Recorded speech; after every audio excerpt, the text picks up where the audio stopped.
This is a 22-inch monitor made by Hikvision. Now, the person who owns this monitor said that they were watching the CCTV cameras doing their normal daily job when suddenly they heard a loud bang and it didn't work anymore. So it's on my desk and I'm going to see if I can get this working again. The monitor is powered by this 230 AC to 12 volt DC power adapter.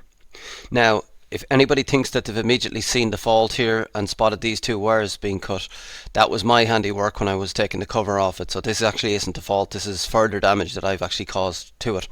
But what I'm measuring out of this adapter is 0.5 volts and this LED is not coming on. So I think our problem is with the power adapter and not with the monitor itself.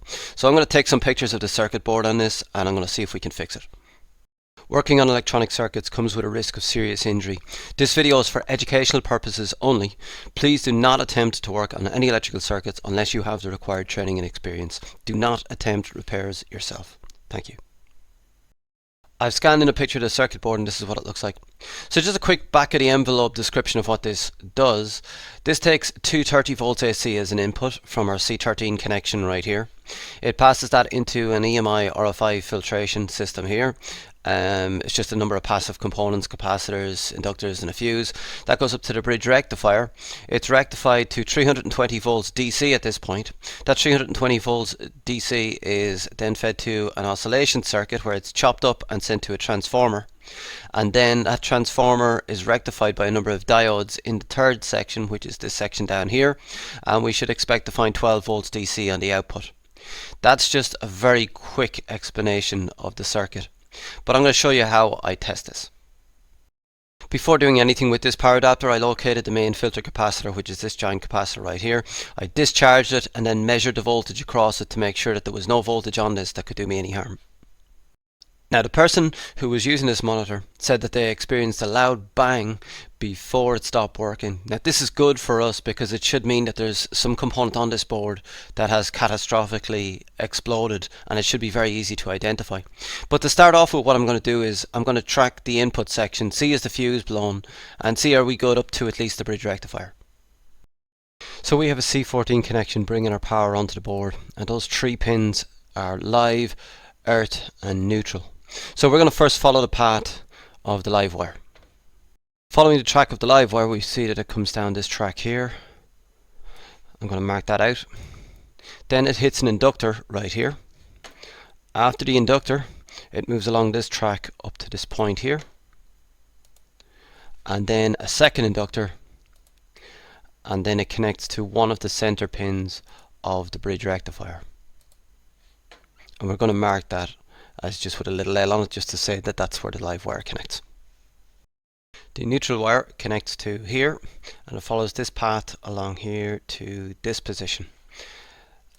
And here we have a fuse between these 2 points, and after the fuse we follow that track down from here down to this position, and at that position there is an inductor. Across the inductor we follow the track up to here where we find that there is a second inductor, and then that connects to the other center pin of our bridge rectifier. Having confirmed the path that the AC input takes to the bridge rectifier, I just need to check for continuity. So I introduce my multimeter in diode mode, and with my red probe what I'm trying to do here is verify that I have continuity along here through the inductor, through the second inductor to this pin of the bridge rectifier. So I place my first probe to the live pin input and my second probe, my black probe, to that pin of the bridge rectifier, and I find that it measures 0.000. So we do have continuity along that path. Next we need to confirm continuity from the neutral pin the whole way along here through the fuse, through this inductor here, through the second inductor, and then onto this pin on the bridge rectifier. So I place my red probe to the neutral pin and my black probe this time to the second pin, and I find that there's no reading here. It measures OL, so there's a break in the continuity here. We know that the person who was using this monitor heard a loud bang and that could certainly be this fuse having blown. So what I'm going to do is I'm going to check after the fuse and see if we have continuity to that center pin on the bridge rectifier. So if I place my probe here, I find that we measure 0.000. So we have a continuous path after the fuse. So the fuse is blown. So the fuse is blown, and the question is, why is the fuse blown? Well, most likely it's because some component on this board has gone short and it's drawing too much current. So we need to try and find out what component has failed. And I'm going to start with the next component in line, which is our bridge rectifier. That's these 4 pins right here.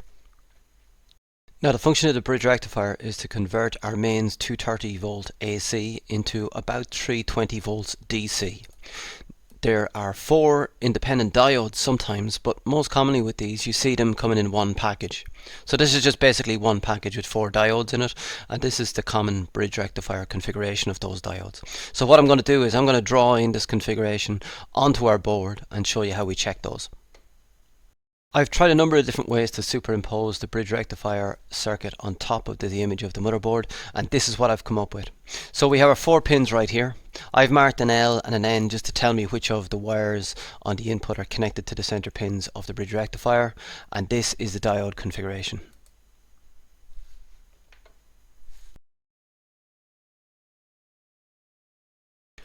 So how do we check and make sure that the bridge rectifier is okay? Well, it's very simple. We have 4 independent diodes and we just need to check each one as if we had 4 diodes out on the table. So let's do that next. So I introduce my multimeter in diode mode, and to measure this diode we need to measure between this pin and this pin right here. So I place my red probe to this pin, I introduce my black probe and place it to here, and we measure 0.516. So that diode is good. The second diode we can measure across this pin here and this pin here. So I place my probe, my red probe to the top pin and my black probe to this pin right here, and we find that it measures 0.000. So it seems like that diode is shorted. Next we want to test the diode across here. So again in diode mode, place my red probe to this pin and my black probe to this pin, and we measure 0.516, so it appears that that diode is fine too. And the last diode of this 4 diode package is this one right here. So again, I place my probe to this pin, my black probe to this pin, and we measure 0.000. So it appears that that diode is shorted also. Now I'm conscious that all the measurements we've taken on that bridge rectifier up to this point have been with the bridge rectifier in circuit. So it's important that we take the bridge rectifier out of circuit and confirm that the shorts are with the bridge rectifier itself and not some other component on the board. So let's do that now. I pulled the bridge rectifier out of circuit and I confirmed that the 2 of those diodes were in fact short with my one-hand diode measurement technique. Now the original damaged bridge rectifier is a KBP206.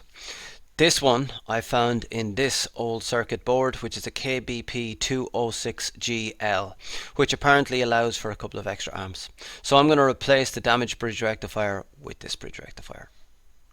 Now you would have seen at the start of the video that I actually damaged these 2 wires when I was removing the power supply from the plastic case. As you can see, I have soldered those wires back onto the board and everything looks good there. I have also replaced our bridge rectifier, and our fuse was blown, so I have just soldered a 5 amp wire across where the fuse is. So let's plug it in and test it. So I have my power adapter plugged in. I haven't glued it back together yet until I know if it's working or not, but I've connected it to my monitor and I'm going to press it to power it on. So I press to power it on and something's happening. Oh, here we go. Hikvision. Yeah, that's it. I don't have a source plugged into it, but it looks like our monitor is working again. So that's all it was, just fuse, bridge rectifier, and we have the monitor back working again. And that concludes my video for this week, guys. A success this week, thankfully. This, as you might see from the thumbnail, is video number 100 on the channel, and anybody who's watched my videos before is probably aware that I've said that I set out with an original plan on this channel to do 100 videos, no matter whether they got 10 views or 10,000 views, and then reevaluate after I'd finished video 100. So that's the point I'm at the moment, and I'll probably do a follow-up video on that. But if you've got any questions, comments or suggestions down below, please post them underneath this video, and I'll see you in the next one.